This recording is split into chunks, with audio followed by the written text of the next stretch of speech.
Now, in the latest blow to generation rent, Londoners who are earning over £30,000 a year are being told they're too poor to qualify for so-called affordable rent schemes.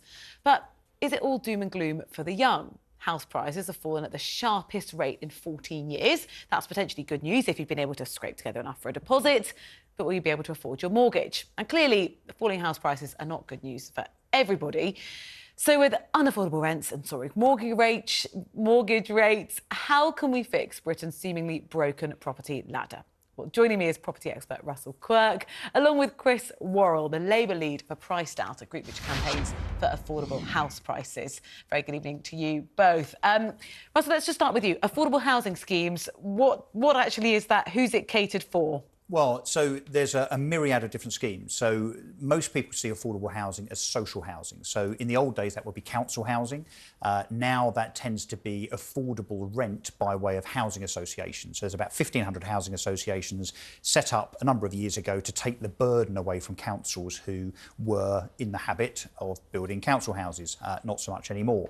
But in recent years, as house prices have escalated so significantly, we've ended up with affordable housing schemes, which tend to be market rent less 20%, so 80% of value. And then there are other schemes, just to really complicate things further, in London specifically. Now, I think it's fair to say that most of those schemes, whether it be social housing or whether it be affordable housing, although they had the best intentions, have generally failed the young when it comes to allowing them to find a home for themselves. And I guess the data, the news that we've seen today in terms of this particular instance of someone earning over £30,000 being turned down for an affordable rental property on the basis that they simply don't earn enough. Yeah. Albeit it's London, of course. That's true. But, I mean, you've got to be able to afford to live somewhere where you work, and if you're only being paid, I think the median salary in London is about £36,000. So where are you going to live to do your job? Chris is with us. Chris, for you, are there affordable options for, let's say, Londoners?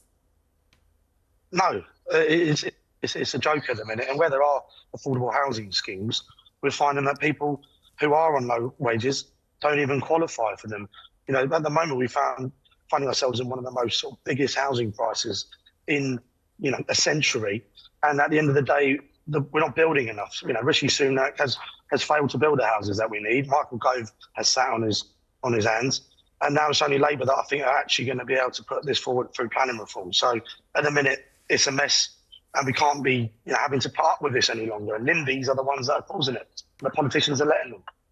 Russell. It's shocking, really. Well, look, Rishi Sunak, as far as I'm aware, isn't a bricklayer. I mean, Rishi Sunak is not the man that goes out with a kind of hod on his shoulder and builds houses. Now, it's fair to say that the Conservative government have not been fantastic when it comes to facilitating house building.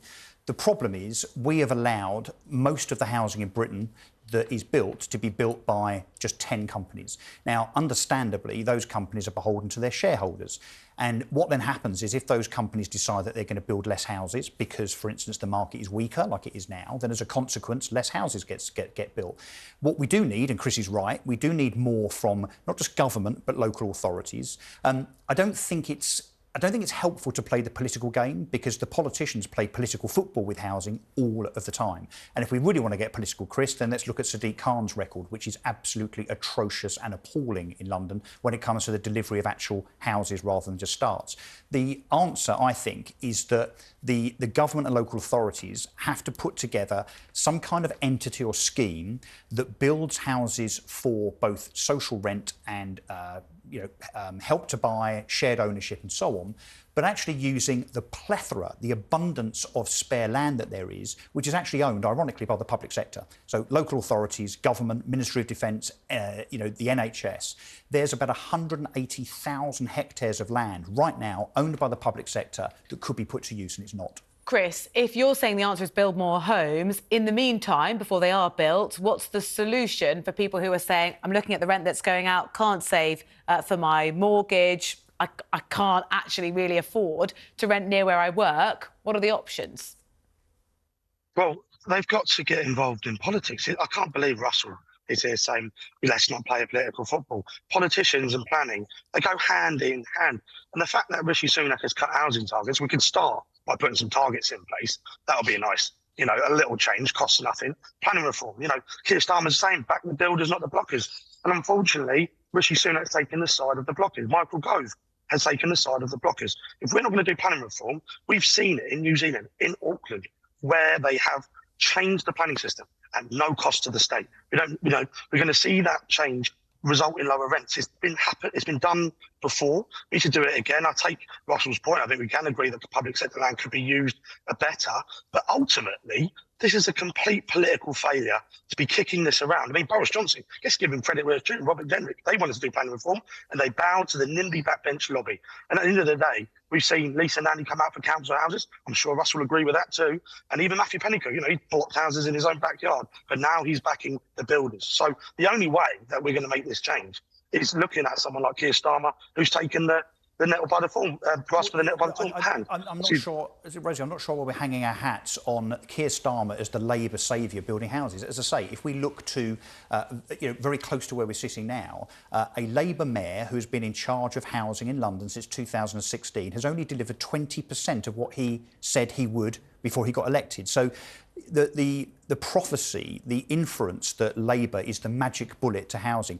And I'll tell you, over the last 30 years, the 1 year where we built the least housing for decades was under a Labour government in 2008, 2009. So I'm sorry, look, I don't want to disagree on the basis of politics. Do you know what I want to do? I just want to get Britain building. I would like that to then have a nice positive effect on house prices so they don't go up and down quite as much as they do. The only way to do it is actually to take control away from the house builders to an extent.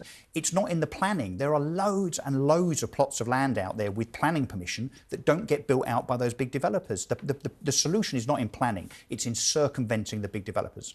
Chris, final word to you there. What about the accusations that have been levelled at the London mayor to say, actually, there are members of the Labour Party who are hurting, not helping?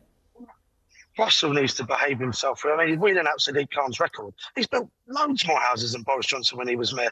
We've got the record numbers of council housing under Sadiq Khan.